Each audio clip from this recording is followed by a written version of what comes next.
I pulled together a quick list of some together. You'll see the title plans, which are what I've shown on this image. So if you've got flats and you've got, leasehold flats, you've got the red line indication of where that demise of that flat is. We've shown our garden spaces or private amenity in blue out the front and back.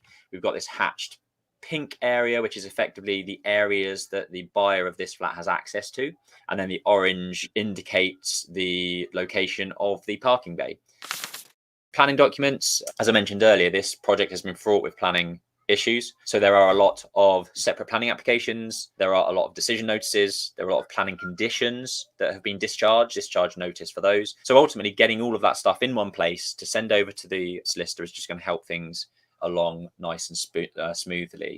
Any building warranties that you've got in place, so structural defect warranties or PCCs, which are professional consultant certificates, any type of building warranties that you've got on the site, building control certificates, the final certificates from them, and any associated information, all of your fire, electrical, gas certificates, your sign-off commissioning certificates and things like that. An O&M manual preferably, so we package up all of our O&Ms into a Google Drive link, send that across to the solicitor. And home user guides are a legal requirement. We've got a template for these. If you're interested, drop a comment below, home user guide, and we'll get in touch and we can send you kind of a template of what we use for our home user guides. One thing we've done recently on sale of all of our assets, when the new buyers move into their new homes, we send a hamper and some drinks. It might cost us 100 quid, but genuinely the email that we got from our most recent buyer, which she was so thankful. I'm so appreciative. Make sure you've got your EPCs in line, again, a legal requirement. And then any information about your service charges. So have a think about how the site is structured. This one's relatively complicated with the flats and the houses,